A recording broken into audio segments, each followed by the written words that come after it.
Il fut un temps où la guerre était bruyante, où les armées marchaient, où les drapeaux brûlaient et où le son de la conquête résonnait à travers les vallées et les villes. Mais maintenant, la guerre est devenue silencieuse. Pas d'explosion, pas de frontières qui s'effondrent, pas de soldats à ta porte, juste un écran, une voix, une pensée, plantée si doucement que tu ne remarques jamais qu'elle grandit. Le monde ne saigne plus de ses blessures, il saigne de son esprit. Pendant des siècles, l'humanité a craint l'épée, mais le Dajjal n'en a jamais eu besoin. Il a découvert une arme bien plus grande, la pensée humaine. Il a appris que la façon la plus simple d'enchaîner une âme n'était pas de l'attacher, mais de la convaincre qu'elle était déjà libre.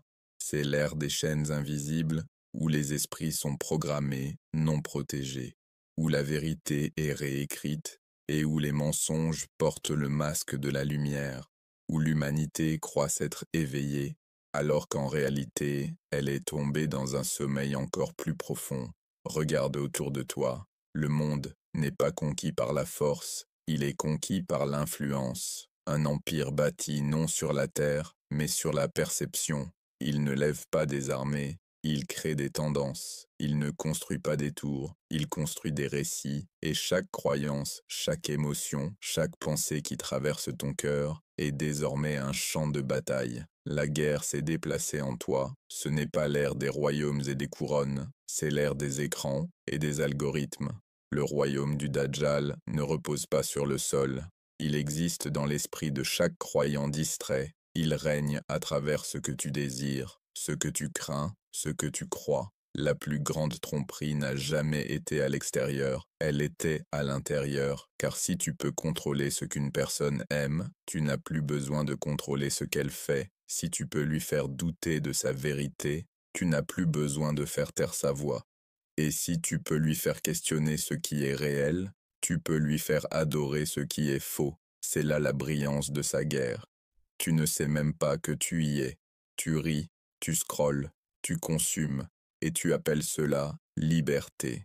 Mais la liberté sans vérité n'est qu'une forme plus douce d'esclavage. Le système du Dajjal prospère sur une illusion, que tu es aux commandes, que tu choisis tes pensées, que tes émotions t'appartiennent.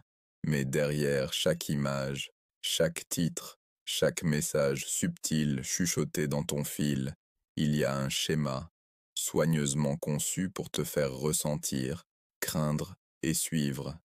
Il n'a pas besoin de convaincre le croyant de rejeter Allah. Il a seulement besoin de le garder trop distrait pour se souvenir de lui. Ainsi, les gens prient, mais sans présence. Ils lisent, mais sans réflexion. Ils vivent, mais sans direction. Leurs cœurs ne sont plus volés, ils sont engourdis. Leurs yeux sont ouverts, mais aveugles. Leur langue prononce la vérité, mais leurs âmes ne la goûtent plus. C'est la guerre silencieuse, le djihad psychologique de la tromperie. Autrefois, le monde était divisé par des frontières. Maintenant, il est divisé par des pensées. Autrefois, les gens étaient asservis par des chaînes de fer. Maintenant, ils sont asservis par des chaînes d'illusions. Il ne dit pas « obéis-moi », il dit « sois toi-même ». Il ne dit pas « rejette Dieu », il dit « suis ton cœur ». Et ainsi, l'homme devient son propre Dieu, adorant ses désirs tout en croyant être libre de tout contrôle. Mais la vérité est cruelle et silencieuse. Plus tu suis tes désirs, plus ils te possèdent. Plus tu cherches le plaisir, plus tu perds la paix, plus tu poursuis la liberté, plus tu oublies la soumission. Et c'est là qu'il gagne, non par la force, mais par la fascination. Chaque empire qu'il a construit n'était pas fait de pierre, mais de croyances. Chaque trône sur lequel il s'assied n'est pas dans les palais, mais dans les cœurs de ceux qui ne questionnent plus leur monde. Tu vois, le Dajjal ne vient pas pour détruire la foi, il vient pour la redéfinir. Il ne vient pas pour nier Dieu, il vient pour te le faire oublier. Et lorsque le monde est trop distrait pour se souvenir de celui qui l'a créé, Il n'aura pas besoin de se lever avec puissance, il se lèvera en silence, car le silence est tout ce qu'il reste lorsque la vérité n'est plus entendue. Alors, regarde attentivement, non pas ce que le monde te montre, mais ce qu'il te cache. Ne regarde pas le bruit, mais ce qu'il t'empêche d'entendre. Ne regarde pas le pouvoir que tu crains, mais les idées que tu as déjà acceptées sans question. Car la guerre pour l'esprit n'arrive pas, elle est déjà là. Et chaque pensée que tu choisis de garder, chaque vérité que tu choisis de chercher, chaque moment où tu choisis de te souvenir d'Allah est un acte de résistance. Tu ne vis pas seulement dans l'ère du Dajjal, tu vis à l'intérieur de son champ de bataille. Et l'arme qu'il craint le plus est un croyant qui pense encore par lui-même, car un croyant qui se souvient ne peut être programmé. Un croyant qui réfléchit ne peut être trompé. Et un croyant qui s'incline devant Allah ne s'inclinera jamais devant l'illusion. La guerre du Dajjal ne se mène pas avec des balles ou des bombes, elle se mène avec des pensées et des croyances. Et sa victoire n'est pas la destruction des nations, c'est la corruption de la vérité. Alors méfie-toi des chaînes que tu ne peux pas voir, elles sont plus lourdes que le fer et plus silencieuses que le péché. Car dans cette époque finale, l'esclavage ne ressemble plus à l'oppression, il ressemble au divertissement. Il ne conquiert plus les nations, il conquiert ta manière de penser. L'esprit comme champ de bataille. Il disait que la conquête se terminerait par la paix, que l'ère de la guerre était terminée, que l'humanité avait évolué, plus d'empire, plus de chaînes, plus de maîtres, juste la liberté, juste le progrès, juste la paix. Mais le monde n'est pas devenu paisible, il est devenu silencieux. Et dans ce silence, autre chose a commencé à parler. Cela n'a pas traversé les déserts en marchant, cela n'a pas volé en armée, cela a chuchoté à travers les écrans, à travers les voix, à travers les mots qui façonnaient ta réalité. Tu vois, le Dajjal n'a pas besoin d'envahir ta terre lorsqu'il vit déjà dans ton esprit. Le monde moderne appelle cela de l'influence. Mais derrière ce mot se cache un empire de contrôle, un empire qui façonne ta manière de penser, ce que tu ressens et ce que tu crois. La plus grande tromperie de cette époque n'est pas ce que tu vois, c'est ce que tu acceptes sans question. Ils ne brûlent plus les livres. Ils enterrent la vérité sous le divertissement. Ils ne réduisent plus les savants au silence. Ils les noient dans le bruit. Et ils n'emprisonnent plus les esprits. Il les distrait jusqu'à ce qu'ils oublient qu'ils ont été libres. C'est la nouvelle forme d'invasion. Une qui n'utilise pas la violence, une qui ne laisse pas de cicatrices, une qui te conquiert par le confort. Le système du Dajjal a appris que la peur divise, mais que le désir unit. Alors il a offert à l'humanité tout ce qu'elle voulait. La richesse sans but, la renommée sans sens, la liberté sans moralité, et l'humanité a accepté, souriante, scrollant, consommant, pensant que c'était une victoire. Mais derrière chaque plaisir venait une chaîne subtile. Derrière chaque commodité, un contrôle silencieux. Et derrière chaque nouvelle liberté, une perte de quelque chose de sacré. Ce qui était autrefois appelé péché est maintenant appelé expression. Ce qui était autrefois corruption est maintenant appelé choix. Et ce qui était autrefois vérité est maintenant appelé haine. C'est ainsi que l'invasion commence, non pas en t'imposant le mensonge, mais en le rendant à la mode. Tous les empires de l'histoire ont essayé de conquérir la terre. Mais celui-ci, cet empire du Dajjal, a compris que la terre est temporaire. Contrôle l'histoire, et tu contrôles le monde. Réécris ce que signifie la vérité, et tu possèdes l'âme humaine. Et ainsi, le système s'est répandu, à travers les rectangles lumineux dans chaque maison, chaque main, chaque poche. Il n'avait pas besoin de soldats, seulement de signaux. Ils n'avaient pas besoin de roi, seulement de contenu. Ils appelaient cela connexion, mais la connexion sans but ne fait que multiplier la confusion. À présent, les gens sont plus connectés que jamais, mais plus divisés que jamais. Des millions parlent, mais personne n'écoute. Des millions voient, mais personne ne perçoit. Le monde est plus bruyant, mais la vérité est plus silencieuse. Et c'est exactement ainsi qu'il gagne, car le Dajjal ne fait pas taire la vérité. Il l'enterre sous d'interminables distractions. Il remplace le sens par l'émotion, la connaissance par l'opinion et la réflexion par la réaction. Il te fait croire que tu penses, alors qu'en réalité, tu ne fais que répéter. Il te donne d'innombrables choix, dont aucun ne mène à la liberté. Il te donne 1000 voix, mais t'enlève la tienne. Et ainsi, l'humanité devient ce qu'il voulait. Une génération qui ressent tout mais ne comprend rien. Un monde qui parle d'amour, mais oublie celui qui l'a créé. Une société qui glorifie l'intelligence, mais se moque de la sagesse. Ce n'est pas l'évolution, c'est la tromperie. L'invasion du Dajjal ne concerne pas le territoire, elle concerne le récit. Pas la domination, mais la définition.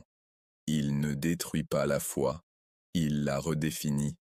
Il ne nie pas Dieu, il le remplace par le soi. Et à travers tout cela, l'homme sourit, croyant qu'il est au contrôle. Mais que se passe-t-il lorsque chaque pensée, chaque tendance, chaque croyance que tu détiens y a été plantée pour une raison? Que se passe-t-il lorsque la vérité elle-même devient subjective, lorsque chaque mensonge est déguisé en une autre perspective? C'est alors que l'invasion est complète, car un peuple qui ne croit plus en la vérité ne peut reconnaître le mensonge lorsqu'il se tient devant lui. Et c'est ainsi qu'il règne, non par la force, mais par le brouillard, non par la peur, mais par la familiarité, non par le contrôle, mais par la confusion. Tu vois, le Dajjal n'a pas besoin de te convaincre de t'incliner, il a seulement besoin que tu oublies devant qui tu étais censé t'incliner. Il fut un temps où les batailles se menaient avec des épées. Aujourd'hui, elles se mènent avec des symboles. Il fut un temps où la guerre signifiait le sang. Aujourd'hui, elle signifie la croyance. La plus grande victoire du système dajjalique, c'est que personne ne croit que la guerre existe encore. Tu ne vois pas de bombes, tu ne vois pas d'armée, tu ne vois que des tendances, des opinions et des flux infinis de contenu. Et c'est précisément ainsi qu'il cache le champ de bataille. Il ne combat pas la foi en la niant, il l'épuise. Il te rend trop fatigué pour prier, trop distrait pour réfléchir, trop diverti pour t'en soucier. Il t'apprend à courir après ce qui disparaît, à bâtir ta valeur sur ce qui se brise, et à mesurer ton âme à travers le regard des autres. Chaque défilement, chaque clic, chaque vue, ce n'est pas seulement de la consommation, c'est une reddition. Parce qu'à chaque instant où ton attention est volée, ta conscience devient une monnaie dans son empire. Il achète ton silence avec le plaisir, il achète ton obéissance avec la facilité, et il possède ton identité grâce à la validation. Et pendant tout ce temps, tu crois être libre. La liberté, voilà le mensonge sur lequel son royaume s'est construit. Une liberté sans moralité, une liberté sans conséquence, une liberté qui détruit l'âme même qui la recherche. Il dit à l'humanité, tu n'as pas besoin de Dieu. Tu es ton propre Dieu. Et alors l'homme commence à s'adorer lui-même, ses désirs, ses émotions, ses reflets. Il construit des temples d'ego dans des mondes numériques. Il se prosterne devant le miroir, croyant y trouver la libération. Mais plus il se glorifie, plus il perd ce qui faisait de lui un être humain, car l'orgueil fut la première rébellion, et chaque génération qui la répète marche sur le même chemin qu'Iblis a emprunté autrefois. La guerre du Dajjal n'a pas pour but de te faire l'adorer. Elle vise à te faire oublier celui que tu as été créé pour adorer. Il crée des distractions sans fin, afin que tu ne poses jamais les questions importantes. Il remplace la foi par le ressenti, afin que la vérité devienne ce qui te réconforte. Et il transforme la moralité en préférence, afin que le péché ne ressemble plus à un péché. Chaque illusion est conçue pour brouiller la frontière entre le bien et le mal, entre la vérité et le mensonge, entre la sincérité et l'adoration de soi, et ainsi l'humanité dérive, non pas à travers les océans, mais à travers les idéologies, non pas à travers l'obscurité, mais à travers une lumière qui aveugle au lieu de guider. Regarde bien, le système récompense la confusion et punit la clarté. Il glorifie ceux qui crient et réduit au silence ceux qui réfléchissent. Il célèbre la rébellion, mais se moque de l'obéissance. Il appelle l'arrogance du courage et l'humilité de la faiblesse. C'est ainsi que fonctionne le monde du Dajjal. Il inverse les significations jusqu'à ce que tout ce qui est sacré devienne étrange.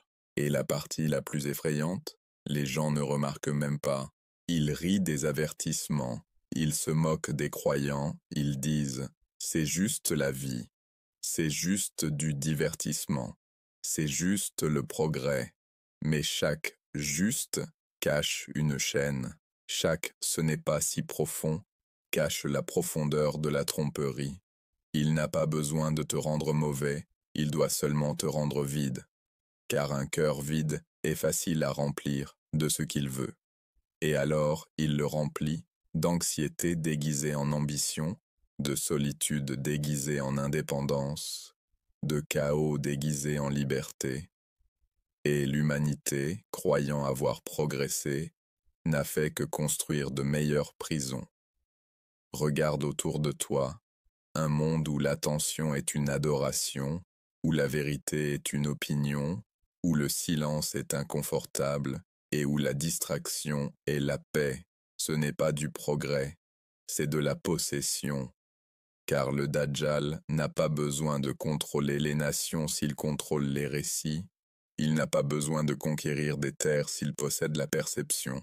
Et il n'a pas besoin d'enchaîner ton corps si tes pensées sont déjà agenouillées. Ce n'est pas une guerre physique, c'est psychologique. Et la plupart des gens ont déjà abandonné, non par peur, mais par confort. Ils défendent le système même qui les a servis. Ils aiment les distractions même qui les détruisent. Ils nourrissent la machine même qui les consume. Et à la fin, la vérité n'est plus rejetée. Elle est simplement oubliée. Mais au milieu des ruines de la tromperie, il existe encore des cœurs qui se souviennent, des âmes qui refusent de se prosterner devant l'illusion, des esprits qui voient à travers le brouillard. Ils sont peu nombreux, mais ils sont éveillés. Et même si le monde les tourne en ridicule, ils sont les véritables guerriers de cette guerre invisible, car ils combattent des batailles qui ne peuvent pas être filmées. Ils résistent à des tentations qui ne peuvent pas être applaudies. Ils protègent des vérités qui ne peuvent pas être vendues. Ils ne combattent pas avec des épées, mais avec la clarté, non avec la colère, mais avec le rappel, non avec la rébellion, mais avec la soumission à l'unique roi véritable. Le Dajjal les craint, parce qu'aucune illusion ne peut tromper un cœur qui se souvient de son Créateur. Et lorsque ce souvenir se répandra, son empire tremblera, car les ténèbres ne peuvent pas régner sur une âme qui porte la lumière. La bataille que tu ne vois pas est celle qui est déjà en train d'être perdue. Il fut un temps où la vérité était claire, où le bien et le mal se tenaient séparés comme le jour et la nuit. Mais ce monde a disparu. Aujourd'hui, les lignes se brouillent, la lumière elle-même se courbe. Et le mensonge ne vient plus dans l'obscurité, il vient vêtu de brillance.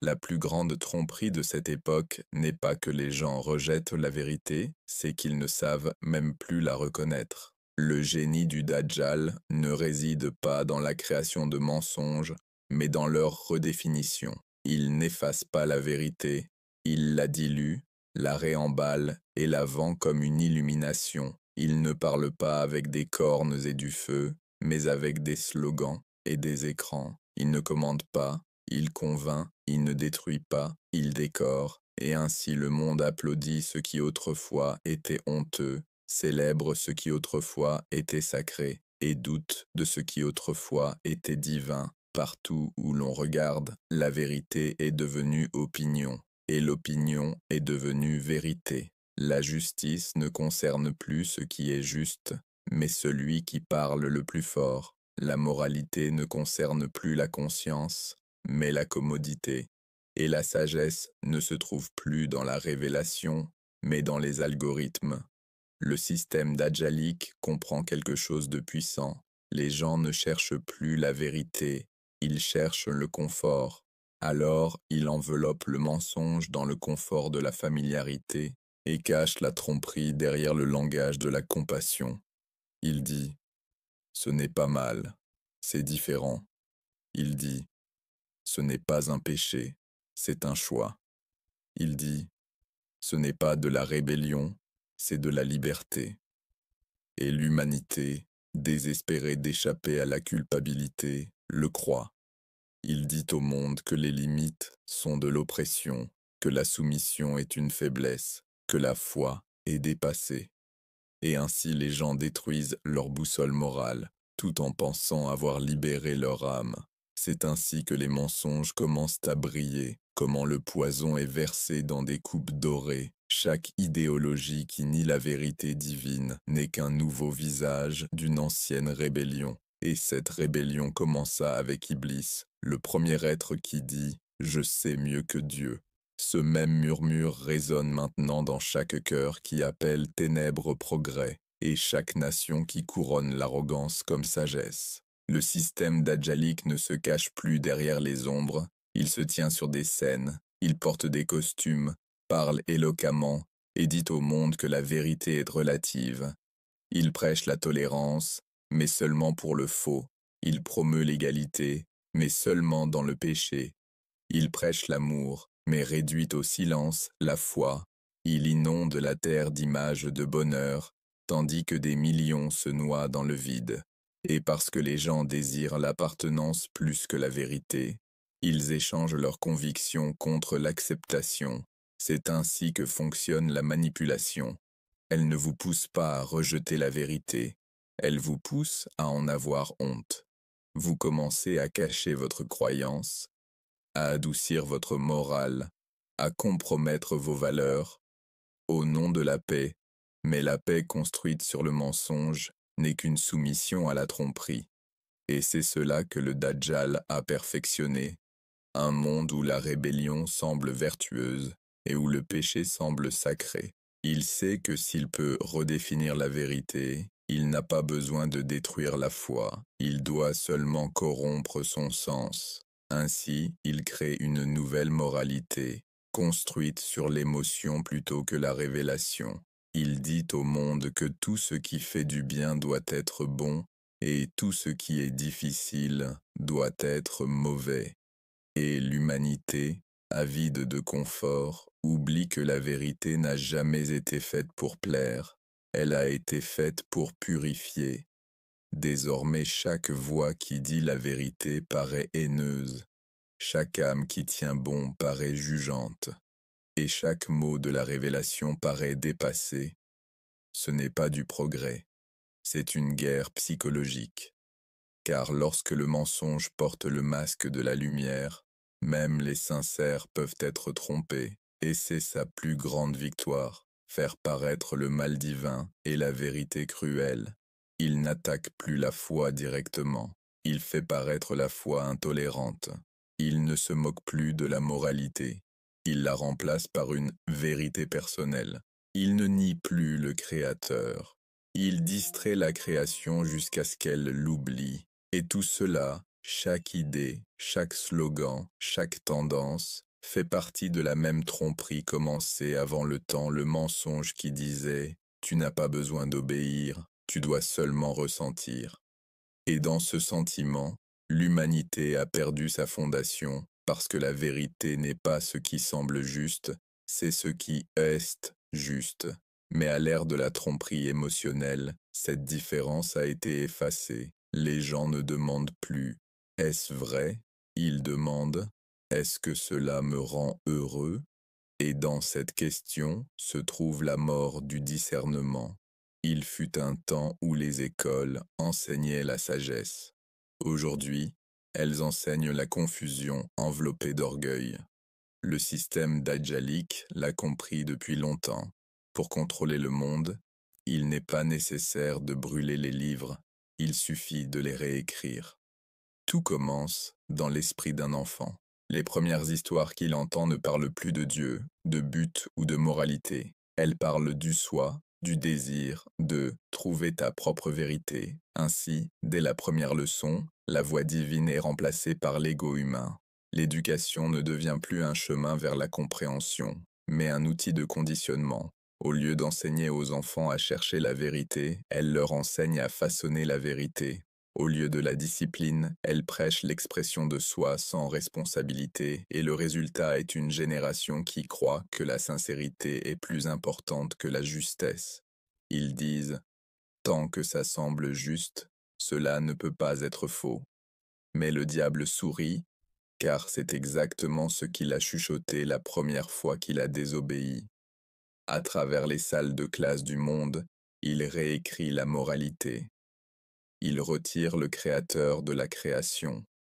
Il enseigne que la vie n'a pas de but au-delà du plaisir, que la foi est une chaîne, que la culpabilité est une oppression et que la liberté signifie faire tout ce qui plaît au soi. Et ceux qui remettent ce système en question sont appelés dépassés, arriérés, non éduqués. C'est là le génie de la tromperie. Elle ne se contente pas de faire taire la vérité, elle l'humilie. Et quand la honte remplace la conviction, le cœur ne résiste plus au mensonge. Il commence à le défendre, puis vient les médias, le grand prédicateur de cette nouvelle religion. Chaque écran devient une chair. Chaque film, chaque chanson, chaque image porte un sermon, non pas sur Dieu, mais sur le soi. Le Dajjal n'ordonne pas aux gens d'arrêter de croire, il les divertit, jusqu'à ce qu'ils oublient ce que croire signifie. Il remplit le silence où vivait autrefois le rappel. Il remplace la réflexion par le bruit et transforme la distraction en dévotion. Fait défiler, rit, répète, oublie. Voilà le nouveau culte. Et pendant tout ce temps, le monde commence à croire qu'il est libre, alors qu'en vérité, il est plus asservi que jamais. Le système dajjalique n'enchaîne pas ton corps, il enchaîne ta perception. Il te convainc que la foi est restrictive, tandis que le désir est libérateur. Il te dit que la vérité est subjective et que tout ce qui est sacré doit être redéfini. Ainsi, les mots mêmes qui portaient autrefois un poids divin sont dépouillés de leur sens. Le mariage devient un contrat temporaire. La famille devient optionnelle. Le genre devient fluide. La foi devient une opinion personnelle. Et le péché devient l'expression de soi. Ce n'est pas une évolution, c'est une inversion. C'est renverser la boussole morale jusqu'à ce que le nord et le sud deviennent indiscernables. Et lorsque tu essaies de parler contre cela, on te traite de haineux, on te traite de juge, on te traite de dangereux. Mais en vérité, c'est le silence qui est dangereux, le silence de ceux qui savent ce qui se passe, mais choisissent le confort plutôt que le courage. Car le silence face au mensonge n'est pas la neutralité, c'est la capitulation. Et c'est exactement ce que veut le Dajjal. Il n'a pas besoin que tout le monde le serve. Il a seulement besoin que les justes restent silencieux. La guerre pour l'esprit ne se mène pas avec des armes, mais avec le langage, avec des idées, avec des mots qui tordent le sens jusqu'à ce que même la révélation semble oppressive. Il dit, la foi, c'est bien, tant qu'elle n'interfère pas. La religion est personnelle, garde-la hors de la vie. La spiritualité est bonne, tant qu'elle ne me remet pas en question. Et petit à petit, le monde accepte une foi qui ne guide plus, elle ne fait que réconforter. Mais le confort sans conviction est la prison parfaite. Ainsi, l'humanité construit sa propre cage, belle, polie, numérique, globale, où chaque cœur est distrait, chaque âme est engourdie, et chaque vérité est relative. Dans cette cage, le Dajjal n'a pas besoin d'exiger l'obéissance. Il se contente d'offrir le plaisir, et en échange, l'humanité lui donne son silence. Voilà son royaume, un monde où les gens prennent l'engourdissement pour la paix et l'aveuglement pour la liberté. Et pourtant, la tromperie est si parfaite que ceux qui sont les plus asservis croient qu'ils sont éclairés. Ils portent leur rébellion comme une couronne. Ils appellent leur confusion sagesse. Ils appellent leur désobéissance courage. Ils se moquent de ceux qui s'accrochent à la révélation, sans réaliser que ce sont les seuls encore éveillés. Et tout cela, l'éducation, le divertissement, les idéologies, mènent à une seule destination. Un monde prêt à adorer l'intellect, l'émotion et la technologie, mais trop avancé pour adorer Dieu. C'est la dernière étape de la tromperie, non pas l'incroyance, mais la distraction, non pas la rébellion, mais la redéfinition. Il ne cache plus les mensonges, il les redéfinit, et c'est cela, Janie, la plus grande victoire du Dajjal, transformer le faux en vertu et faire aimer au monde les chaînes qui l'asservissent. Cela ne s'est pas produit du jour au lendemain. La foi n'a pas disparu avec un rugissement, elle s'est éteinte avec un murmure. Tout a commencé le jour où les gens ont cessé de sentir leurs prières, quand les paroles étaient encore prononcées, mais les cœurs qui les prononçaient étaient silencieux depuis longtemps. Au début, la distance était petite, quelques prières manquées, quelques versets oubliés, quelques excuses chuchotées à l'âme. Je reviendrai quand je serai prêt. Je suis juste fatigué. Allah comprend. Et en effet, il comprend, mais le diable écoute aussi. Il entend les excuses et les transforme en habitudes. Il les nourrit doucement, silencieusement, jusqu'à ce qu'un homme n'ait plus besoin d'être convaincu, car il a appris à vivre sans conviction.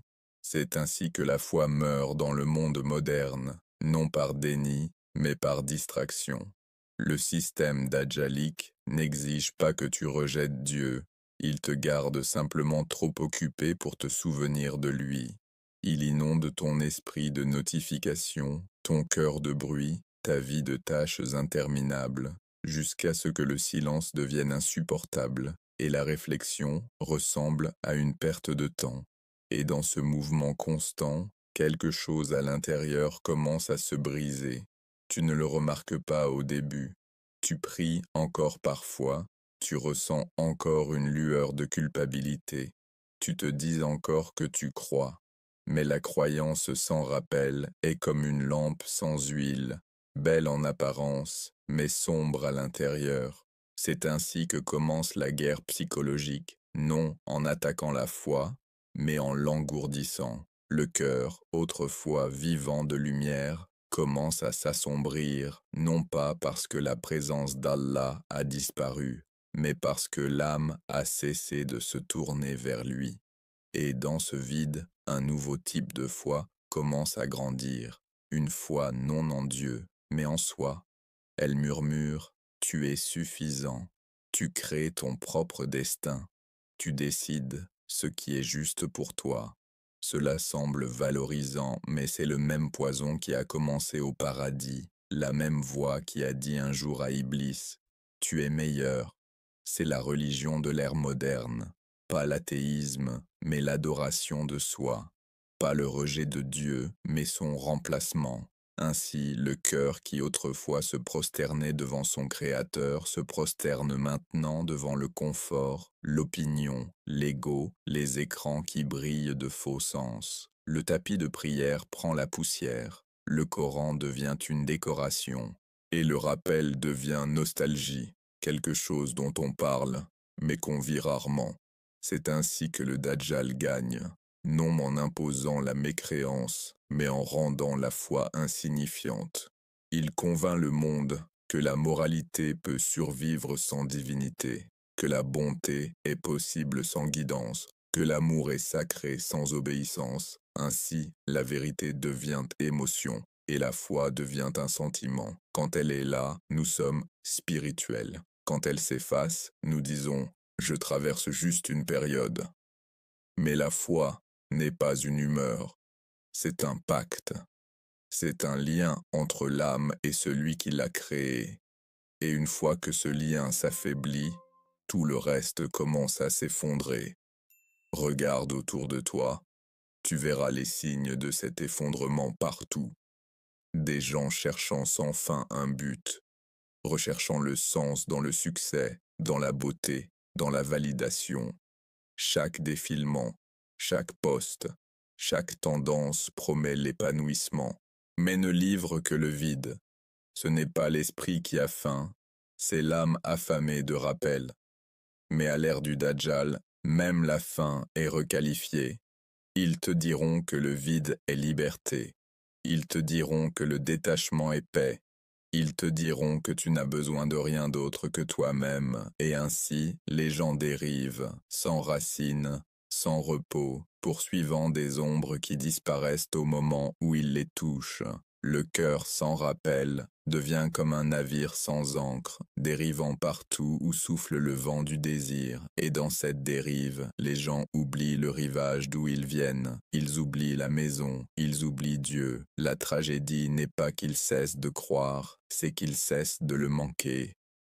C'est la véritable érosion de la foi, quand l'âme devient à l'aise dans la distance, quand la prière semble une obligation et le péché semble une expression, quand les murmures de la tentation sonnent comme du self-care et que le repentir paraît dépassé.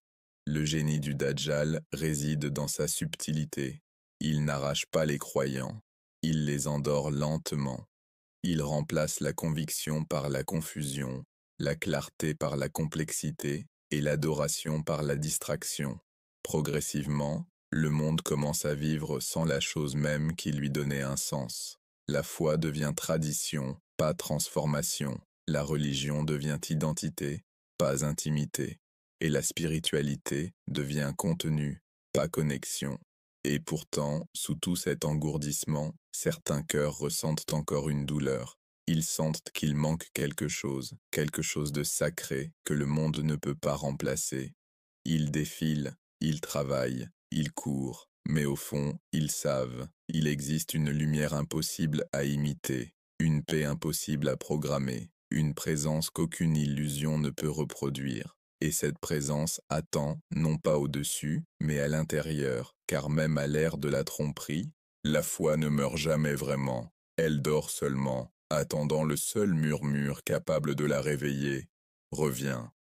Le sommeil de l'âme ne passe pas inaperçu. Chaque choix, chaque plaisir éphémère, chaque distraction façonne le paysage intérieur. L'esprit se courbe, le cœur s'endurcit, et la marée murmurante de l'influence du Dajjal devient plus forte. Les gens commencent à justifier de petites compromissions. Un mensonge dit par commodité devient une habitude. Un regard vers des choses interdites devient une routine. Le cœur murmure. C'est inoffensif. Tout le monde le fait. Ce n'est que le monde. Et c'est là que l'érosion devient irréversible.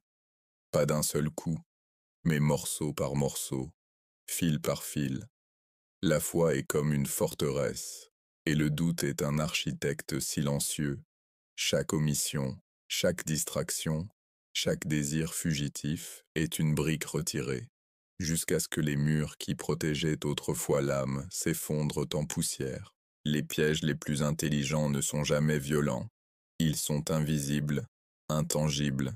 Un sourire ici, une tendance là, une notion murmurée dans le cœur.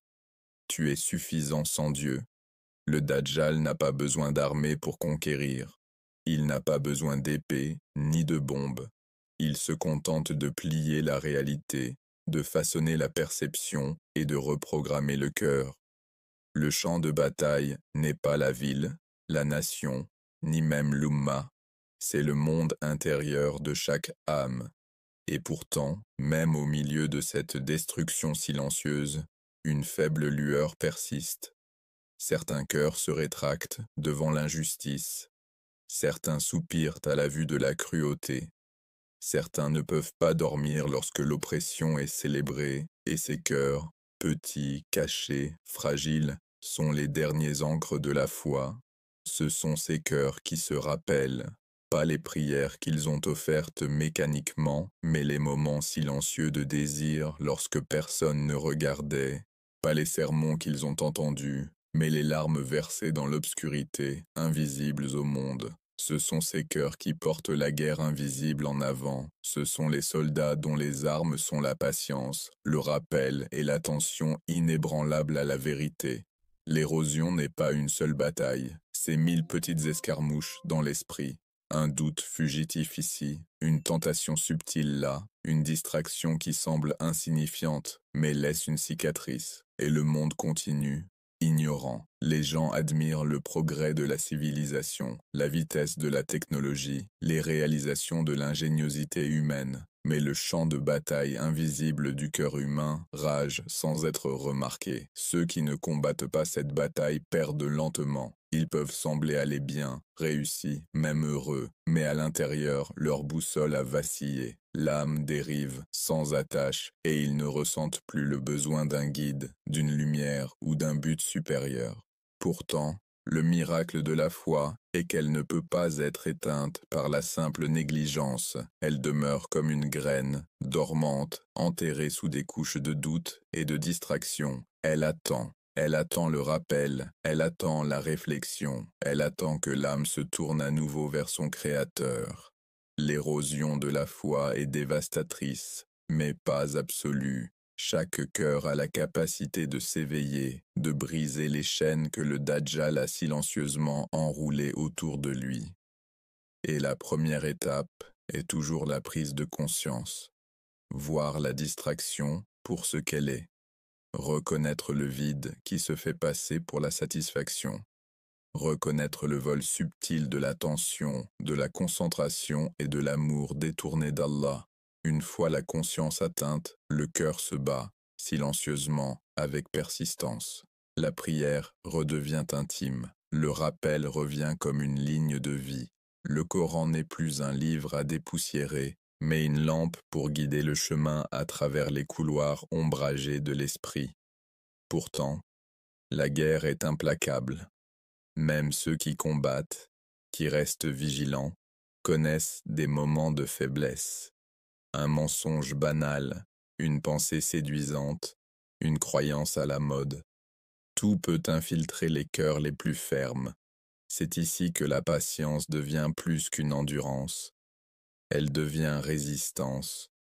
Elle devient la preuve de l'allégeance de l'âme, même lorsque le monde extérieur célèbre sa trahison. Certains trébucheront, certains se détourneront, certains seront emportés par les courants de la tromperie, mais ceux qui ancrent leur cœur dans le rappel, ceux qui protègent les petites lumières en eux, eux restent, et c'est à eux que revient l'espoir. Le monde peut glorifier la liberté, le pouvoir et l'intérêt personnel, mais la véritable liberté réside dans la soumission, le véritable pouvoir réside dans l'abandon. La véritable victoire ne se gagne pas contre des nations, mais contre les murmures du Dajjal qui érodent l'âme. La foi ne se mesure pas à la force du ton de la prière, ni à la fréquence avec laquelle on paraît pieux aux yeux des autres. La foi se mesure par la constance du cœur lorsque personne ne regarde, lorsque la distraction entoure, lorsque la tentation est déguisée en délice. Au final, la bataille de l'ère moderne est interne, invisible et persistante. Les nations peuvent tomber, les économies peuvent monter, des guerres peuvent faire rage, mais la véritable victoire ou défaite se décide à l'intérieur. Pour celui dont le cœur reste ancré, dont l'âme se souvient de son origine et de son but, les murmures du Dajjal n'ont aucun pouvoir. Celui qui laisse la distraction le dominer, celui qui dérive dans le confort et l'ignorance, perd le champ de bataille le plus sacré, sa propre âme. Et ainsi, l'ère de la tromperie avance, silencieuse et invisible, mais palpable dans chaque regard distrait, chaque moment d'apathie spirituelle, chaque cœur détaché de son encre divine. Mais la lutte n'est jamais vraiment perdue. Les fidèles, même peu nombreux, suffisent. Leur rappel est un phare, leur patience est une armure. Leurs prières sont des chaînes qui lient le trompeur invisible, limitant la portée de celui qui ne règne pas par la force, mais par l'illusion. Le Dajjal n'a pas besoin de détruire des villes, des armées ou des nations. Il n'a pas besoin de renverser des gouvernements ou de disperser des armées. Il a seulement besoin de rendre la foi insignifiante dans le cœur des hommes. Et pourtant, pour ceux qui protègent leur cœur, pour ceux qui ancrent leur âme dans le rappel, la foi ne s'efface pas. Elle grandit doucement, imperceptiblement, comme des racines profondément enfouies sous la terre gelée, attendant le printemps. Et quand ce printemps vient, quand les cœurs s'éveillent, quand l'âme se tourne, quand la guerre silencieuse de la distraction rencontre enfin la résolution du rappel, la foi se relève. Elle se relève plus forte, plus claire et inébranlable. Et alors, la vérité est rappelée. Le Dajjal ne détruit pas la foi, il te fait oublier pourquoi tu en as jamais eu besoin. Cela a commencé silencieusement, l'invasion la plus dangereuse de l'histoire, pas avec des armées, ni avec du sang, mais avec du bruit, pas celui que tu entends, celui dont tu ne peux pas t'échapper. Le bourdonnement des écrans, le bzzz constant des notifications, la lumière qui brille et qui n'a jamais permis à l'esprit de se reposer, chaque son, chaque défilement, chaque distraction soigneusement façonnée, pour garder l'âme trop occupée pour ressentir son vide. Il y eut un temps où le silence était sacré, un temps où les gens s'asseyaient sous les étoiles et écoutaient le murmure de la nuit, le calme qui portait le rappel. Ce silence n'était pas vide, il était vivant. C'était l'espace où les cœurs rencontraient leur créateur. Mais ensuite, le monde a changé. Le bruit est devenu un réconfort et le silence est devenu une peur, car dans le silence, l'âme commence à parler. Et le système dajjalique ne peut pas permettre cela. Alors il a donné au monde ce qu'il voulait, un divertissement sans fin, de l'information sans réflexion, des connexions sans signification.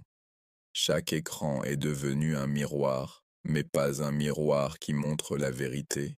Il reflétait ce que tu voulais voir, il te disait quoi ressentir, quoi désirer, quoi poursuivre, et lentement, tu as oublié comment regarder au-delà. Voilà comment la distraction fonctionne. Elle ne vole pas ton temps, elle vole ton attention. Elle ne réduit pas ta voix au silence. Elle la remplit de bruit jusqu'à ce que tu oublies ce que tu étais en train de dire. Tu commences ta matinée non pas par le rappel, mais par un écran. Tu termines ta nuit non pas dans la réflexion, mais dans le défilement. Ton esprit devient encombré, ton cœur devient lourd, et ton âme devient engourdie. Tu te dis que c'est normal, tout le monde vit comme ça. Mais au fond, quelque chose semble faux. Tu ne sais pas quand tu as cessé de ressentir la paix. Mais tu sais que tu ne l'as pas ressentie depuis longtemps. La guerre dajjalique n'est plus une question de domination. C'est une question de distraction. Parce qu'un cœur distrait ne peut pas se souvenir de Dieu. Et un cœur qui ne peut pas se souvenir de Dieu est déjà conquis. Regarde autour. Partout il y a du mouvement, mais nulle part il n'y a du sens. Les gens courent vers des objectifs qu'ils n'ont jamais définis, des rêves nourris par d'autres, des vies mesurées en likes et en vues. Ils confondent visibilité avec valeur et oublient que celui qui voit dans le silence est le seul dont le regard compte réellement. Voilà la nouvelle forme de contrôle, pas par des chaînes, mais par l'addiction. Addiction à la stimulation, à la validation, à la distraction. Ce n'est pas un accident, c'est une conception.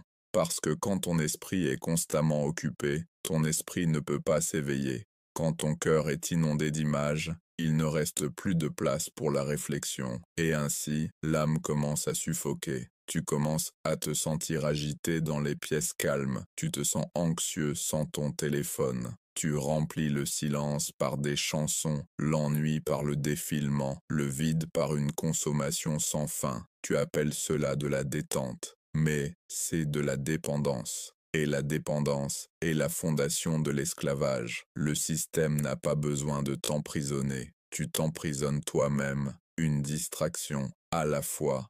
Tu échanges le silence contre le bruit, la réflexion contre la réaction, et la paix contre la stimulation. Et tu ne réalises même pas ce que tu as perdu, parce que le silence n'est pas seulement l'absence de son, c'est la présence de la conscience. C'est l'endroit où l'âme se souvient pourquoi elle existe. C'est là où le cœur rencontre son Seigneur sans traduction, sans performance, sans filtre. Et pourtant, ce même silence est devenu la seule chose que l'homme moderne ne peut plus supporter. Le Dajjal n'a pas besoin de cacher la vérité, il doit seulement la noyer. Il remplit l'air de voix, les yeux de lumière et l'esprit de mouvement constant. Et plus nous devenons connectés, plus nous nous sentons déconnectés, parce que la connexion qu'il offre n'unit pas, elle isole. Elle remplace la conversation par des sections de commentaires, la communauté par des abonnés, la présence par la performance, et nous appelons cela le progrès. Nous appelons cela la liberté. Mais la liberté sans conscience est une autre forme de captivité. Le système dajjalique a perfectionné cette illusion, convaincre l'humanité que le choix infini signifie le contrôle, alors qu'en vérité, cela ne signifie que distraction. Chaque fois que tu fais défiler, quelqu'un profite de ton attention. Chaque fois que tu réagis, quelqu'un enregistre tes habitudes. Chaque fois que tu oublies le silence, quelqu'un célèbre ta cécité. C'est l'économie invisible des âmes, où le temps est échangé contre le bruit, et la conscience est le prix. Et pourtant, au milieu de tout ce chaos, quelque part au plus profond, il reste une petite voix, le murmure qui se souvient. Elle parle doucement. Tu n'as pas été créé pour cela. Cette voix appartient à l'âme, la dernière partie de toi que le Dajjal ne peut pas toucher directement. Il peut seulement l'entourer, l'enterrer sous des couches de bruit et d'illusions, jusqu'à ce que tu oublies qu'elle existe. Mais même la vérité enterrée reste la vérité. Et chaque âme, aussi distraite soit-elle, porte encore le souvenir de la paix, le souvenir d'un silence qui semblait divin. Ce silence est l'endroit où le cœur entend le Coran non pas comme un son, mais comme un sens, où chaque verset n'est pas simplement lu, il est ressenti, où chaque souffle devient un rappel, et chaque battement de cœur devient une adoration. Mais atteindre ce silence aujourd'hui nécessite une rébellion, non pas contre le monde, mais contre ses distractions. Éteindre le bruit est désormais un acte de résistance. Se déconnecter est désormais un acte de foi, parce que le silence, à l'ère du Dajjal, n'est plus le vide. C'est une arme, un bouclier contre la manipulation, un refuge pour la vérité. Et c'est pour cela qu'il te fait en avoir peur, parce que dans le silence, tu te souviendrais de qui tu es, tu te souviendrais de qui t'a créé, et lorsque le rappel revient, son contrôle disparaît. Voilà pourquoi le silence devait devenir l'ennemi, parce que le silence mène à la vérité, et la vérité détruit l'illusion. Il arrive un moment où le bruit devient insupportable, quand même le rire sonne creux et que la lueur de l'écran commence à ressembler à une cage. Tu es assis dans une pièce remplie de lumière, mais à l'intérieur, c'est sombre. Ton esprit est bruyant, mais ton cœur est silencieux. Et dans ce silence, tu réalises quelque chose de terrifiant. Tu ne sais plus comment être immobile. C'est la blessure la plus profonde de cette époque. Nous sommes entourés de tout, mais nous ne ressentons rien. Nous savons trop, mais comprenons trop peu. Nous avons accès au monde, mais nous avons perdu l'accès à nous-mêmes. Et cela ne s'est pas produit du jour au lendemain. Cela s'est produit lentement, silencieusement, à travers des habitudes qui semblaient inoffensives, à travers des plaisirs qui semblaient innocents. Mais chaque distraction, chaque petite reddition, nous a éloignés un peu plus du rappel. C'est le génie du système dajjalique. Il ne réclame pas ton adoration, il ne veut que ton attention, parce que l'attention est la porte de l'âme, et une fois qu'il la possède, tu n'as pas besoin de te prosterner, tu es déjà agenouillé, chaque vibration, chaque notification, un petit rappel de sa présence, et chaque fois que tu réponds, Un petit morceau de ta volonté disparaît. Tu deviens dépendant d'être distrait. Tu commences à désirer le bruit même qui t'enchaîne, et le silence qui autrefois te rapprochait d'Allah, devient insupportable, parce que le silence force la confrontation. Il te fait affronter ce que tu as ignoré, tes peurs, tes doutes, ton vide. Il te rappelle qu'aucune distraction ne peut remplir le vide laissé par une âme oubliée. Et c'est le secret du chaos moderne. Nous ne fuyons pas le monde, nous fuyons nous-mêmes, parce que le soi, dans son état brut, est un miroir, et la plupart ne peuvent pas supporter leur propre reflet, mais il reste encore quelques-uns, rares, cachés, presque invisibles, qui résistent. Ils se déplacent doucement dans le monde, leur cœur éveillé à l'ère du sommeil. Ils vivent parmi les distraits, mais leur attention reste ancrée dans l'invisible. Ils protègent leur silence comme un trésor, parce qu'ils savent ce qu'il contient, la clarté, la paix, la guidance. Ils ne sont pas bruyants, ils ne cherchent pas l'attention, ils se contentent de se souvenir. Et le rappel devient leur rébellion.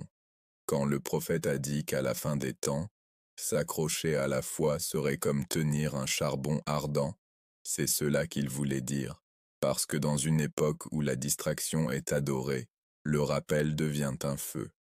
Il brûle, il isole, il exige de l'endurance, mais il purifie aussi. Ce n'est pas une guerre d'armes, c'est une guerre d'attention. Celui qui possède ton attention possède ton avenir.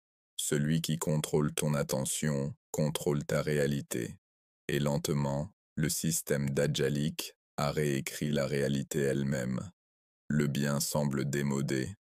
La modestie semble étrange. Le péché ressemble à de l'expression. Et la distraction ressemble à la vie. Nous ne demandons plus « est-ce juste ?» Nous demandons « est-ce tendance ?» Nous ne cherchons plus la vérité, nous cherchons l'engagement.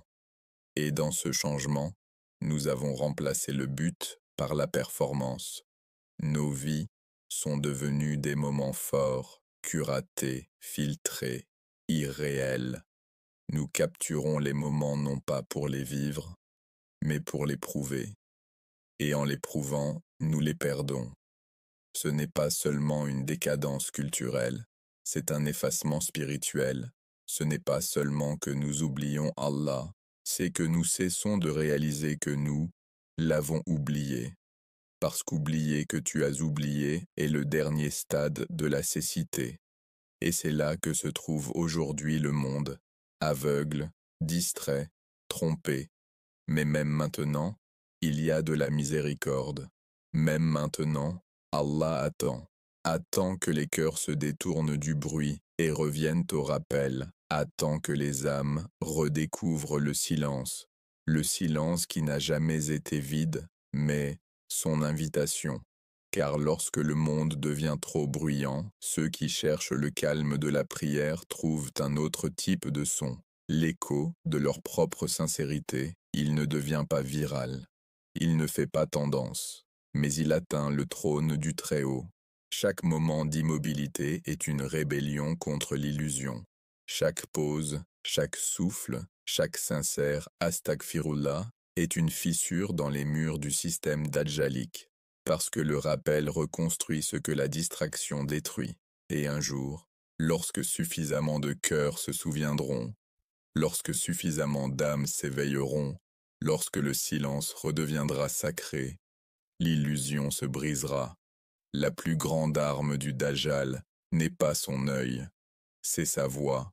La voix qui ne cesse jamais de parler, la voix qui ne te laisse jamais penser, la voix qui ne permet jamais le silence. Alors si tu veux le combattre, tu dois apprendre à aller là où sa voix ne peut pas te suivre, dans l'immobilité. C'est là que vit la vérité, c'est là que respire la foi, c'est là que la lumière recommence à revenir. Ce n'est pas facile, tu te sentiras agité au début, tes doigts vont trembler, ton esprit va vagabonder, ton corps désirera le confort de la distraction. Mais si tu endures, si tu restes assez longtemps dans le silence que tu crains, tu commenceras à entendre quelque chose d'autre.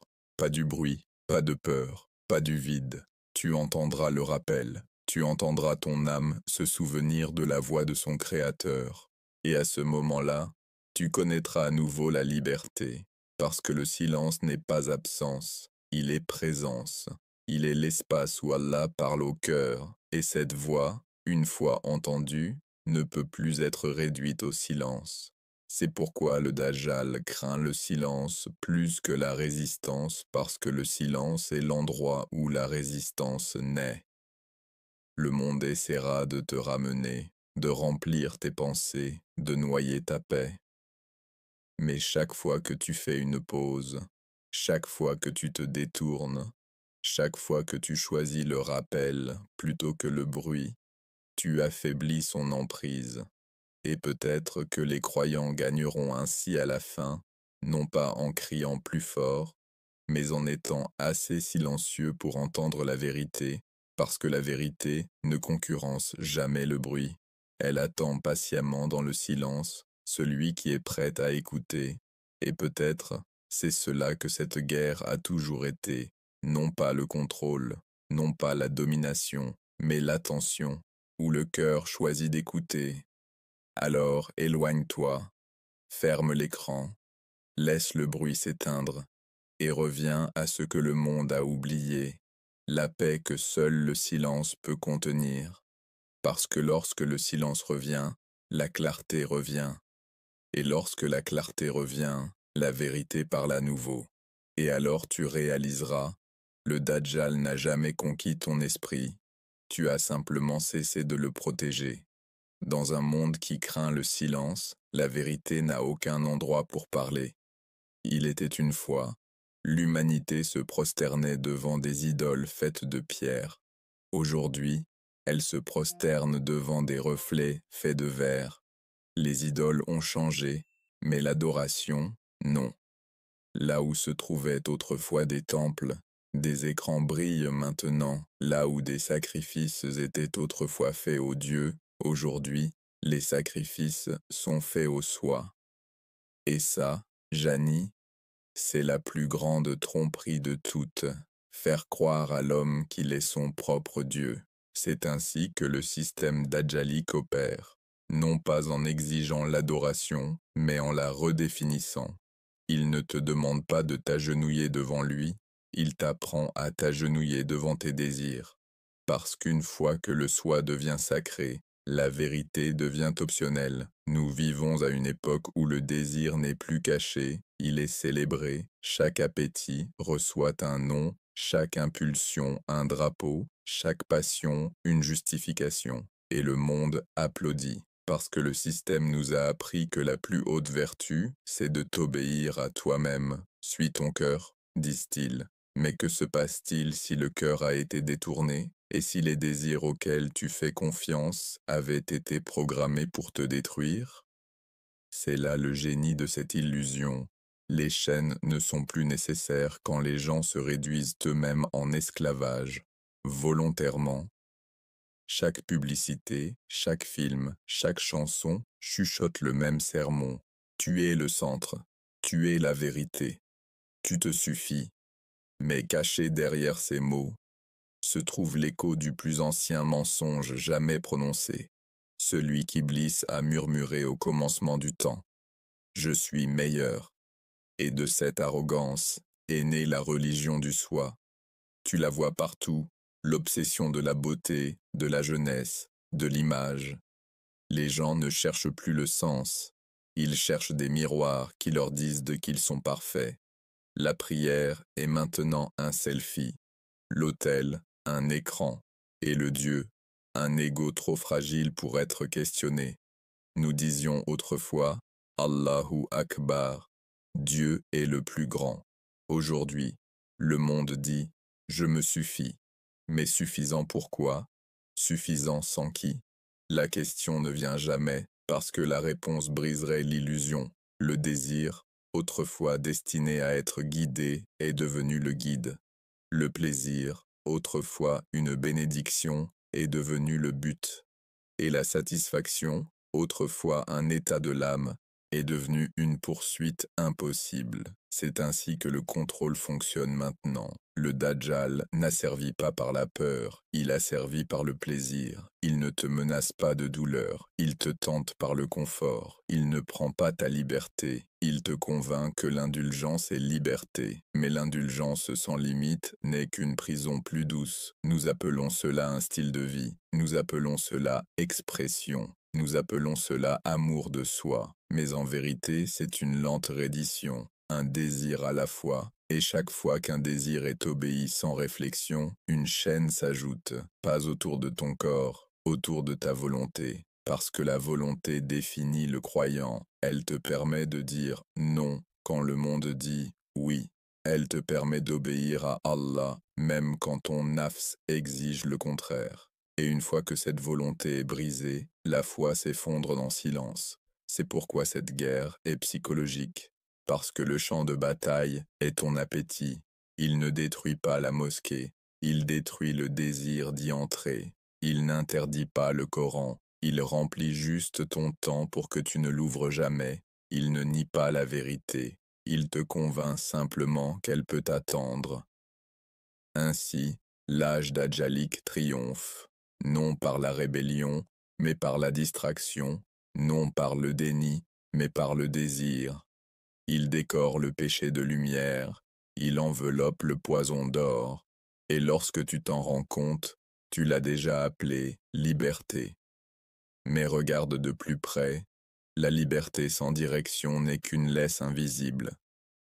Tu scrolles pendant des heures, tu achètes ce dont tu n'as pas besoin, tu poursuis la validation d'inconnus que tu ne rencontreras jamais, et tu appelles cela expression de soi. Mais ce que tu expresses réellement, c'est le vide qu'ils t'ont vendu.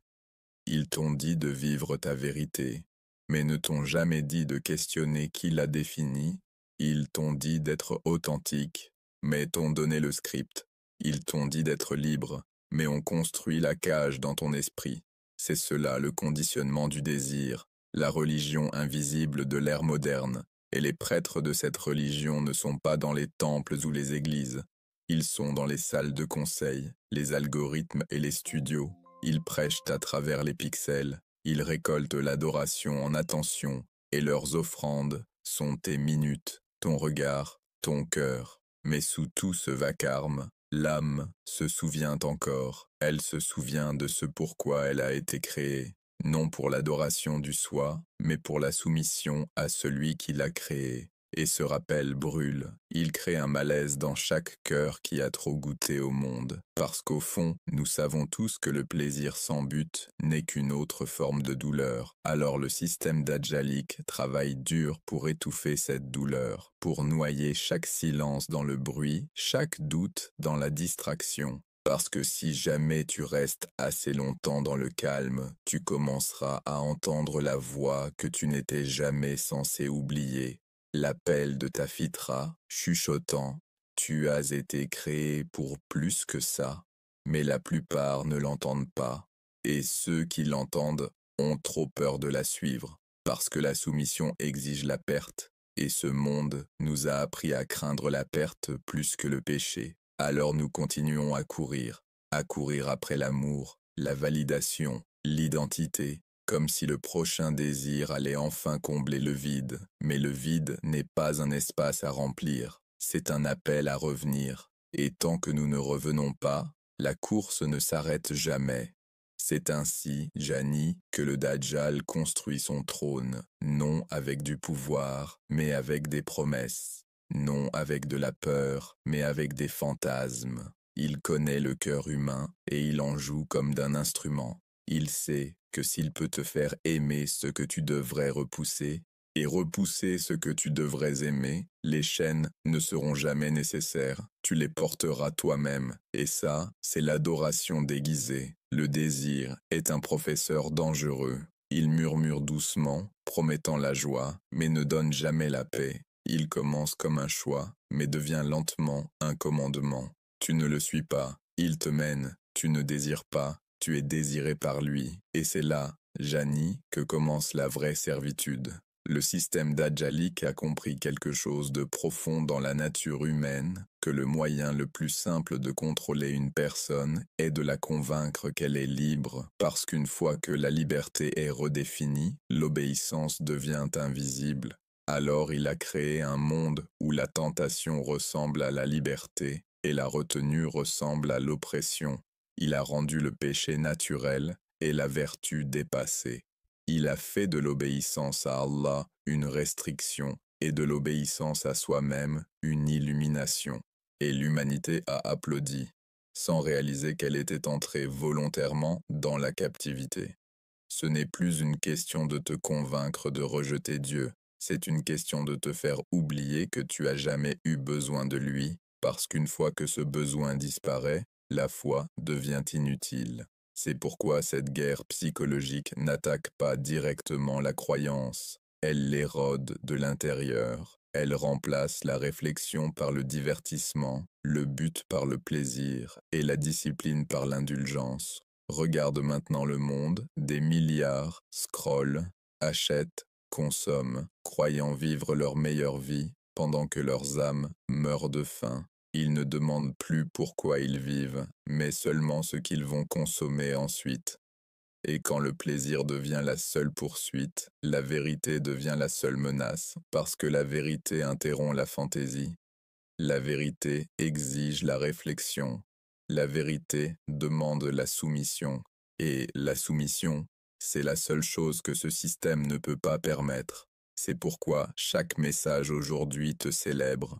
Chaque slogan, chaque campagne, chaque influenceur disent tous la même chose. Tu es parfait tel que tu es.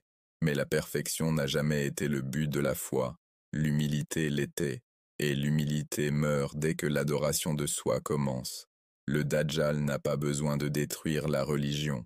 Il doit seulement en créer une nouvelle. Une religion où tes désirs sont sacrés, tes sentiments sont saints, et te remettre en question est un péché. Et dans cette religion, il devient le prêtre invisible, nourrissant ton ego tout en affamant ton âme. Ce n'est pas la liberté, c'est l'ivresse. Et les plus ivres sont ceux qui pensent être éveillés.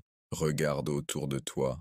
Nous vivons dans une culture où tout ce qui était autrefois honteux est maintenant célébré, où la modestie est moquée et l'arrogance applaudie, où la vérité n'est pas découverte, elle est personnalisée. Chacun a sa vérité, mais personne n'a la paix, parce que la vérité sans soumission n'est qu'un écho d'orgueil, et cet orgueil, la même graine qui a grandi en Iblis, s'est maintenant répandue comme un incendie dans chaque cœur qui croit ne pas avoir de maître. C'est le chef-d'œuvre du Dajjal, prendre le plus ancien des péchés, l'orgueil, et le déguiser en progrès, transformer la rébellion, et l'appeler expression de soi, transformer l'oubli d'Allah, et le renommer conscience de soi, et le monde l'a acheté avec des applaudissements. Mais ceux qui voient encore, ceux qui se souviennent encore, traversent cette illusion comme des étrangers. Ils voient les chaînes que les autres appellent bijoux.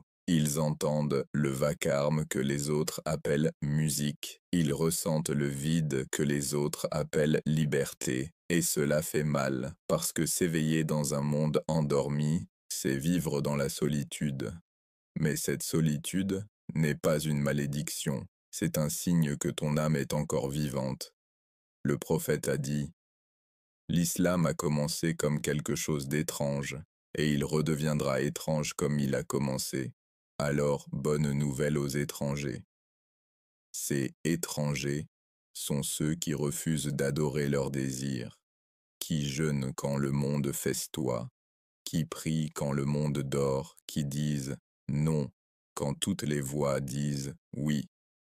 Ils ne sont pas aveugles au plaisir, ils ont simplement vu quelque chose de plus grand. Ils ont goûté une douceur que le monde ne peut pas vendre, la douceur de l'obéissance. Parce que l'obéissance à Allah n'est pas une soumission à la faiblesse, c'est une libération de l'illusion. Quand tu te prosternes devant lui, tu t'élèves au-dessus de tout le reste. Mais quand tu refuses de te prosterner, tu finis par te prosterner devant tout le reste, et c'est ce que le Dajjal veut. Un monde qui ne se prosterne plus devant Dieu, mais devant tout ce qui prétend être Dieu. C'est pourquoi le désir est son arme, parce qu'il paraît inoffensif. Personne ne craint ce qui fait du bien. Personne ne résiste à ce qui semble juste.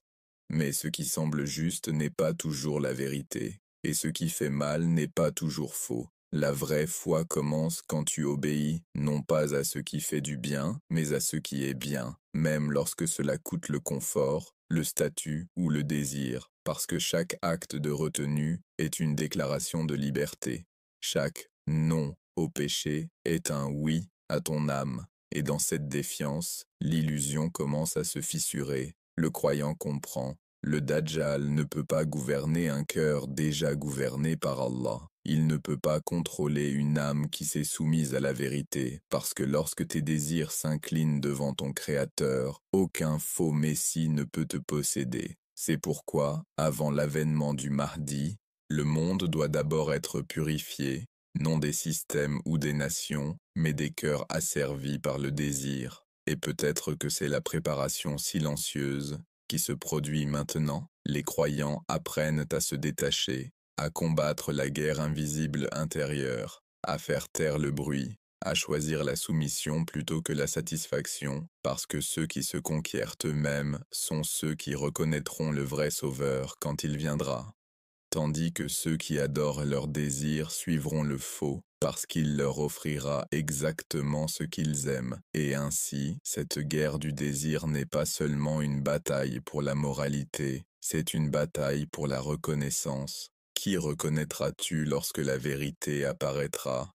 Celui qui flatte ton ego ou celui qui t'appelle à le sacrifier? C'est l'épreuve finale. Et c'est pourquoi le prophète a dit: le Dajjal viendra avec le paradis et l'enfer, mais ce qu'il appellera paradis sera l'enfer, parce que le désir ressemble toujours au paradis, jusqu'à ce qu'il te consume. Alors maintenant, dans cet âge de l'illusion, chaque croyant doit se demander: qui est-ce que je sers? Mon Créateur ou mon envie? Mon but ou mon plaisir? Parce que dans cette guerre, la neutralité est une reddition. Chaque choix, chaque regard, chaque intention nourrit un camp ou l'autre, et peut-être que c'est pour cela qu'Allah retarde l'heure finale, pour donner à chaque âme une chance de briser ses chaînes invisibles et de choisir qui elle adore réellement. Le Dajjal ne demande pas ta foi, seulement que tu ne questionnes jamais tes propres désirs. La guerre pour l'esprit n'a jamais été menée avec des épées. Elle a été menée avec des écrans, le champ de bataille n'émettait plus de cris et de feu, il brillait de pixels et de silence, chaque esprit connecté, chaque âme distraite, et tandis que l'humanité regardait, le système dajjalique réécrivait la réalité. Une pensée, une tendance, un algorithme à la fois, mais tout le monde n'était pas endormi. Au milieu du bruit, certains cœurs ont commencé à s'éveiller, non parce qu'ils étaient plus forts, mais parce qu'Allah avait préservé quelque chose en eux, une étincelle qui refusait de mourir. Cela a commencé par un malaise, une question, une soudaine prise de conscience que quelque chose n'allait pas, que les sourires en ligne semblaient creux, que les rires sur les écrans ne résonnaient pas dans la vraie vie, que malgré toute la connexion, le monde n'avait jamais paru aussi solitaire. C'était le début de l'éveil, non un son, mais un silence, parce que la vérité ne crie pas, elle murmure, et seul le cœur qui se souvient d'Allah peut l'entendre. Ceux-là ont commencé à regarder plus profondément. Ils se sont détournés du défilement sans fin, et pour la première fois, ils ont remarqué à quel point le monde était devenu silencieux lorsqu'il s'agissait de vérité. Ils ont réalisé que la véritable bataille n'était pas dans la technologie, mais dans la dépendance, pas dans le divertissement, mais dans l'addiction, pas dans l'incroyance, mais dans l'oubli. Et ainsi, ils ont commencé leur résistance, non en brisant des machines, mais en reprenant leur cœur. Ils ont commencé à se demander: pourquoi ai-je besoin de ce bruit pour me sentir vivant? Pourquoi ai-je besoin de la validation d'inconnus? Pourquoi me sens-je anxieux quand je ne suis pas distrait? Chaque question était une épée, chaque réalisation, un coup porté à l'illusion. Parce qu'une fois qu'une âme commence à voir, aucune image ne peut plus l'aveugler. L'empire du Dajjal prospère sur l'aveuglement, non l'aveuglement des yeux, mais celui des cœurs. Il ne craint pas la technologie, il craint le rappel, parce que le rappel est lumière, et la lumière détruit l'illusion. C'est pourquoi la plus grande arme des croyants n'était pas la connaissance des systèmes ou des conspirations, mais le rappel d'Allah. Quand ils disaient « La ilaha illa Allah », ils ne répétaient pas des mots, ils reprenaient leur réalité. Ils disaient « Il n'y a ni puissance, ni influence, ni vérité, sauf la sienne ». Et avec cette vérité, le sort commença à se briser. Chaque dhikr était un acte de rébellion, chaque prière, une déclaration de liberté, chaque larme versée en sujoud, une victoire contre l'empire invisible. Parce que lorsqu'un cœur s'incline devant Allah, il refuse de s'incliner devant l'illusion. Le monde leur disait « Suis ton cœur ». Mais ils répondaient « Nos cœurs suivent notre Seigneur ». Et c'est là que la résistance a vraiment commencé, dans le cœur qui ne cherche plus le plaisir, mais le but. Parce que dans une époque où le péché est facile et la distraction infinie, l'obéissance est révolutionnaire. Ils ont commencé à vivre différemment. Ils ont commencé à protéger leur temps comme des guerriers protégeant une terre sacrée. Ils parlaient un moins, écoutaient un plus et apprenaient à aimer à nouveau le silence. Ils n'ont pas abandonné le monde, ils ont purifié leur place en lui. Ils n'ont pas rejeté la technologie, ils ont refusé d'être asservis par elle, ils ont percé l'illusion, la perfection organisée, le glamour digital, le faux sentiment de connexion qui cache une profonde solitude. Et lentement, ils ont commencé à trouver la paix, non dans la dopamine, mais dans le dhikr, non dans les abonnés, mais dans le pardon, non dans les likes, mais dans la lumière. Cette paix déconcertait le monde. Comment quelqu'un pouvait-il être calme dans un monde construit sur le chaos? Comment quelqu'un pouvait-il sourire alors que tout le monde était anxieux? Comment quelqu'un pouvait-il trouver la joie sans validation, richesse ou célébrité? Parce que leur cœur n'était plus programmé, leur valeur n'était plus déterminée par les miroirs ou les chiffres. Ils s'étaient rappelés qui ils étaient, des serviteurs de celui qui a créé l'esprit et l'écran, et ce rappel a tout changé. Quand le monde dajjalique disait « ta valeur est ce que tu possèdes », il disait « ma valeur est ce que je donne ». Quand le système disait « fais ce qui te semble juste », il disait « je ferai ce qui est juste ». Quand le monde disait « fais-toi confiance », il disait « je fais confiance à celui qui ne se trompe jamais ». Cette défiance, silencieuse, invisible et pure, était la plus grande menace pour l'empire de l'illusion, parce qu'un cœur libre ne peut pas être contrôlé, et le cœur d'un croyant, une fois éveillé, est l'arme la plus dangereuse contre le faux. Chaque génération a ses guerriers, les nôtres ne portent pas d'épée, ils portent la clarté, ils ne combattent pas avec rage, ils combattent avec le rappel, ils ne conquièrent pas des terres, ils se conquièrent eux-mêmes, et ainsi ils exposent le système pour ce qu'il est vraiment. Un mirage, un piège étincelant pour ceux trop distraits pour voir au-delà de la surface. Mais les éveillés, ils voient au-delà de l'écran. Ils voient comment les émotions sont façonnées, comment les opinions sont fabriquées, comment la vérité est enterrée sous la commodité. Et pourtant, ils ne désespèrent pas, parce que le désespoir appartient à ceux qui oublient Allah. Pour ceux qui se souviennent de lui, chaque obscurité n'est qu'un test, et chaque illusion, un appel à regarder plus profondément. Ils comprennent que la lumière d'Allah ne rivalise pas avec les ombres, elle les expose. Et ainsi, quand le monde se précipite pour se conformer, ils prennent du recul pour réfléchir. Quand le monde consomme sans fin, ils s'arrêtent pour donner. Quand le monde craint le silence, ils écoutent son appel. Et dans ce calme, ils trouvent quelque chose que tout le système ne pourra jamais fabriquer. La paix, pas le confort, pas le plaisir, pas la distraction, mais la certitude tranquille qui vient de connaître la vérité. Parce que la vérité ne se trouve pas sur les écrans, elle se trouve dans le sujoud, elle se trouve dans les moments où le cœur murmure « Je t'appartiens » et c'est là que commence la vraie résistance, non dans la rébellion contre le système, mais dans la soumission au Créateur. La résistance ne rugissait pas, elle murmurait. Alors que le monde criait plus fort, les croyants devenaient plus silencieux, et dans leur silence, ils trouvèrent quelque chose que le monde avait oublié depuis longtemps, la clarté. Parce que lorsque le bruit s'efface, la vérité commence à parler. Ils apprirent que la guerre n'était pas contre la technologie elle-même, mais contre l'oubli. Pas contre les images et les mots, mais contre le vide qu'ils plantaient dans l'âme. Le système du Dajjal ne demandait pas l'adoration en prière.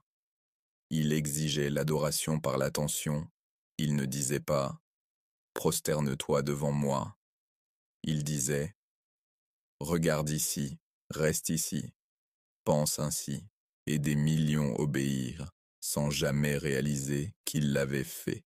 Mais, les cœurs éveillés, ils commencèrent à reprendre ce qui avait été volé, leur temps, leur concentration, leur tranquillité.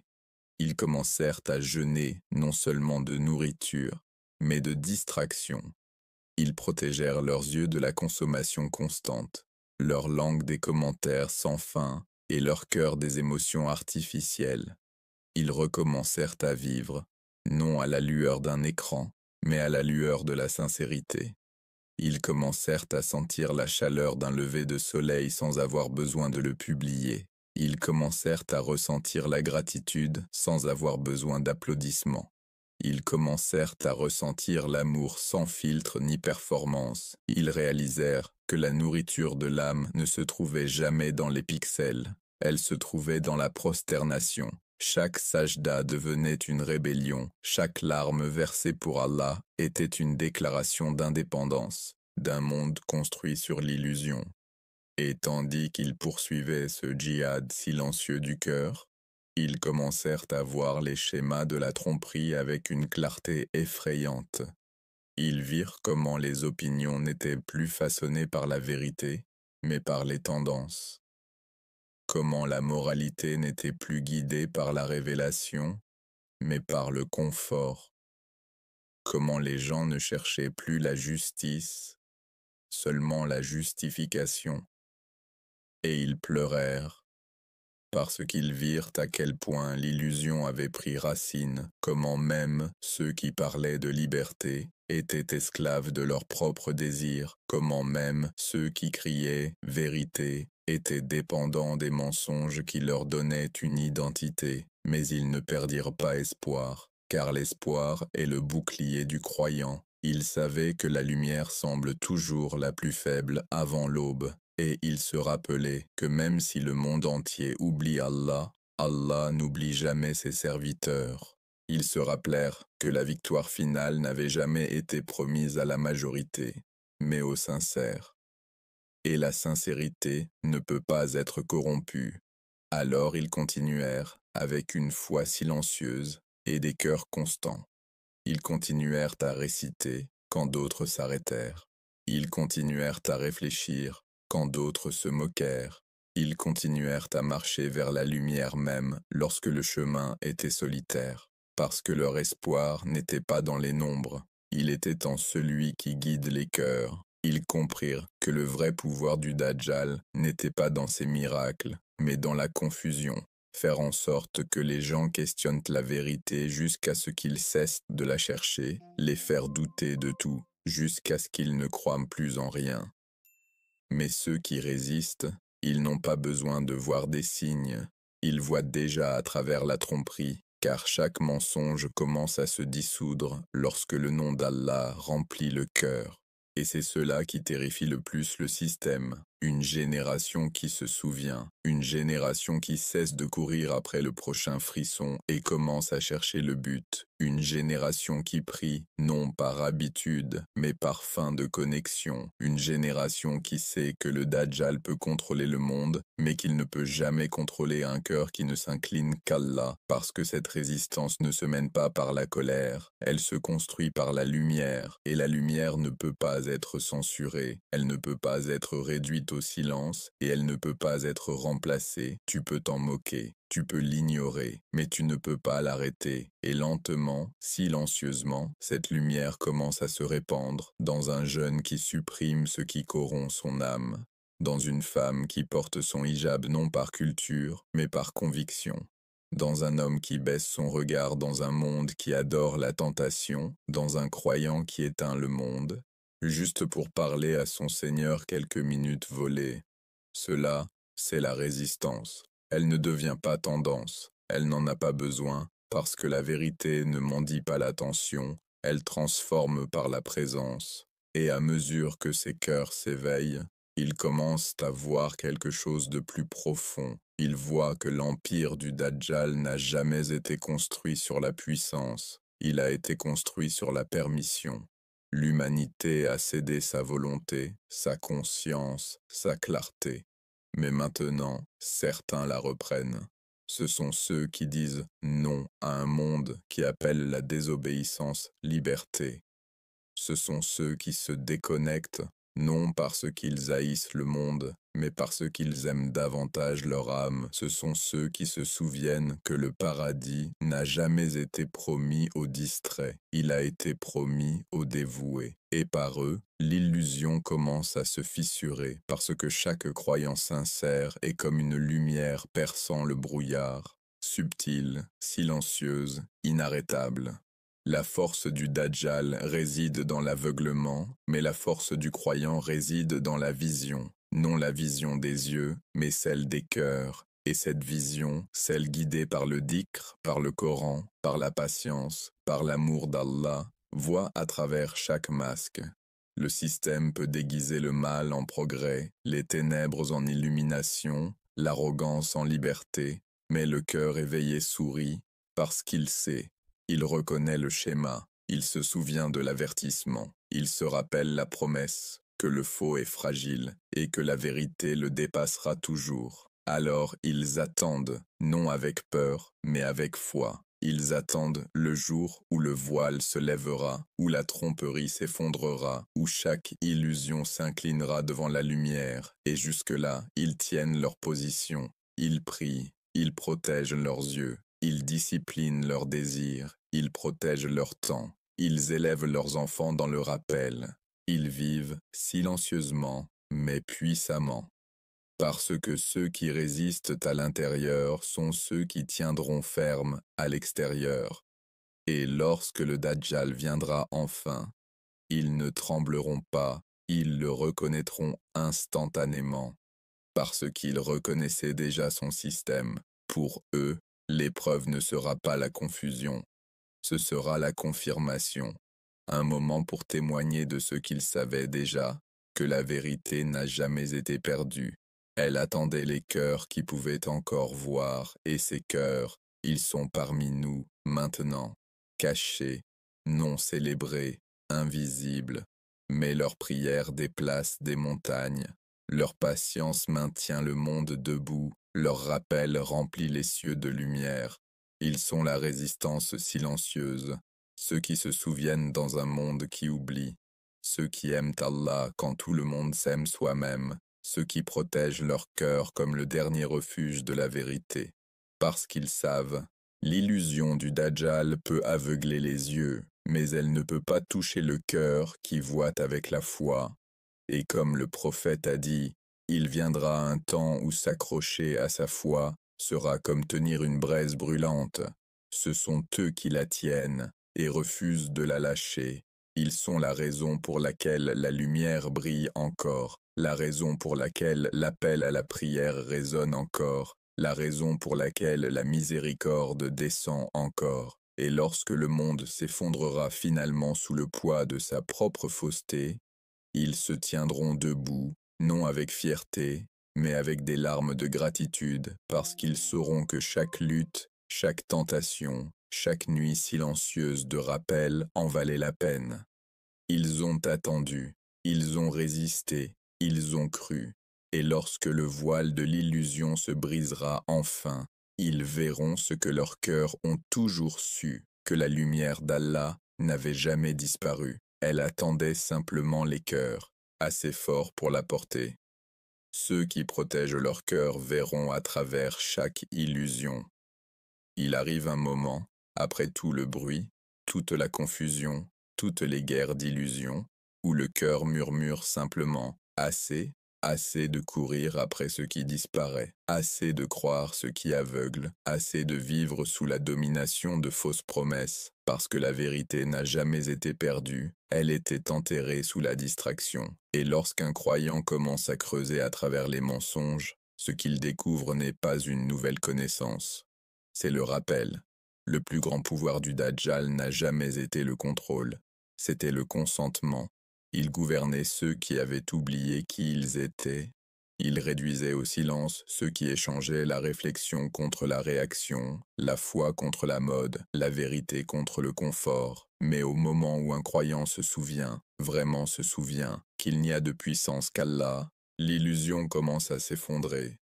Son empire n'était pas fait de pierre ou d'acier, il était construit dans les esprits, avec des pensées, avec la peur, avec la distraction, et c'est exactement là où il peut être détruit, parce que l'esprit qui ne s'incline qu'Allah ne peut pas être possédé, il ne peut pas être programmé, il ne peut pas être séduit par la célébrité ni secoué par la peur. Il devient une forteresse de lumière dans un monde noyé dans les ténèbres. La liberté n'a jamais été une question de chaîne brisée, elle consistait à briser le conditionnement. La vraie prison n'était pas faite de murs, elle était construite d'idées, et lorsque le croyant voit à travers elle, lorsqu'il se réveille et murmure « La ilaha illallah » avec sens, les murs tombent. C'est ainsi que la guerre est gagnée, non avec des armées ou des armes, mais avec le rappel. Avec chaque croyant qui choisit le silence plutôt que le bruit, la vérité plutôt que le confort, la foi plutôt que la peur. Et à mesure que davantage de cœurs s'éveillent, l'illusion commence à mourir de faim, parce que la tromperie ne peut survivre que là où l'ignorance la nourrit. Alors protège ton esprit, protège ton cœur, pense profondément, crois sans peur, et souviens-toi constamment, car chaque pensée purifiée pour Allah est un coup porté au système du Dajjal. Tu n'as jamais été impuissant. Tu étais seulement distrait, et maintenant tu sais, la guerre finale ne porte pas sur la terre ou l'or, elle porte sur l'âme qui ose penser au-delà du mensonge. Pour la version complète et les visuels, regarde-la maintenant sur la chaîne.